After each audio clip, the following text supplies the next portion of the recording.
welcome to Win or Lose. Another episode of Beating the Curve. Today is about figure storage. Now, I don't know what you like, but if you're like me, you absolutely detest spending money on anything in this hobby other than models. I absolutely resent spending money on paints, glues, all that stuff. But the biggest one I really dislike spending money on is storage, is figure storage. And sadly, it's one of the most important aspects, because if you spend all that time building these models, painting them all up, you're going to look after them. And it's no good, putting them on the shelf, bumming them in the box. They either get covered in dust or chipped up. So during my throughout the years, I have tried every solution to find a cheap one. What I'm about to show you is what I regard my best find yet. It's very cheap. It's using really useful boxes, sheet steel and magnets.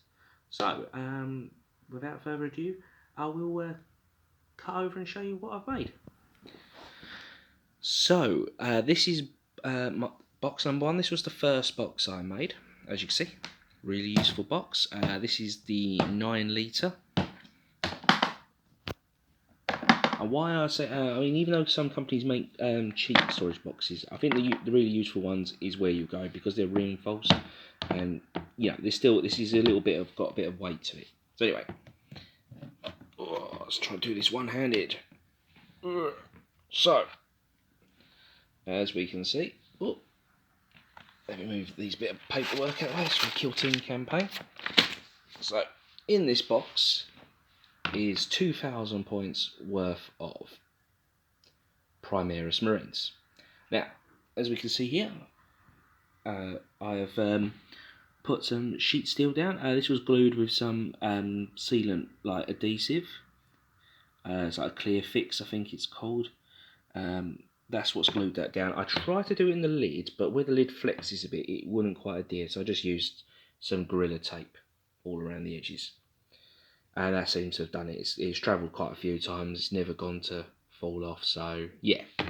So I'll quickly show you.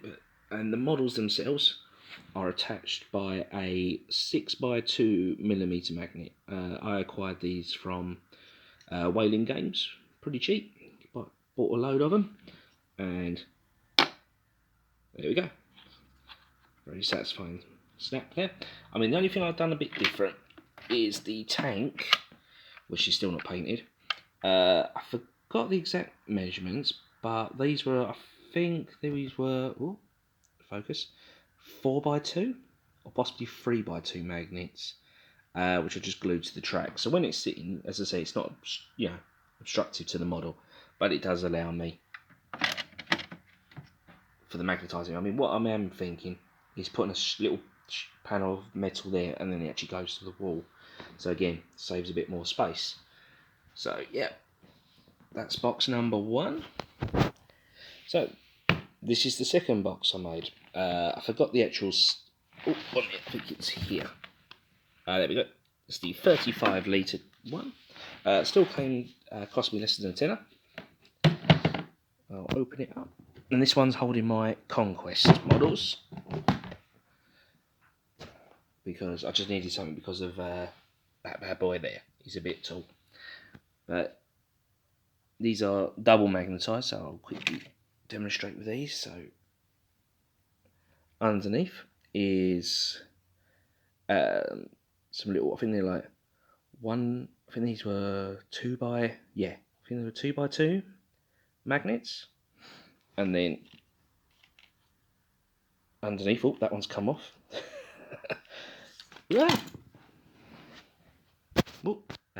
Drop the models there anyway, they're back. And so yeah, there's 2x2 magnets underneath, and these are the lovely old 6x2s there.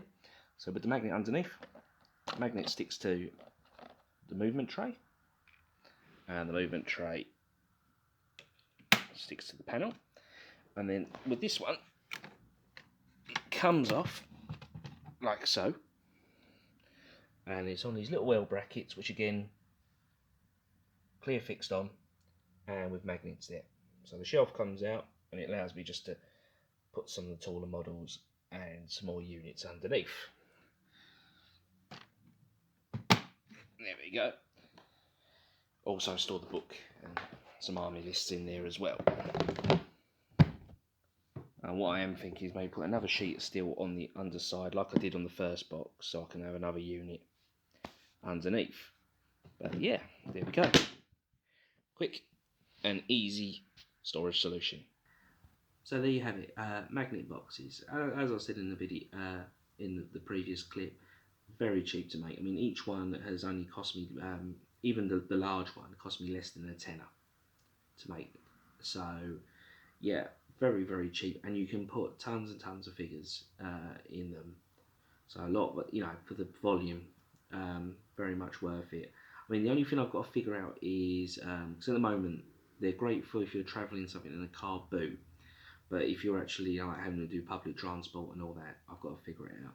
My current idea is trying to get hold of one of those rucksacks, like you see the Deliveroo guys. They're like these very boxy, big rucksacks. It might be a bit unsightly, but if I can get hold of something like that, I'll try that out, and I'll come back to you to see if that's a way of actually, if you don't own a car. But anyway, yeah, cheap figure storage.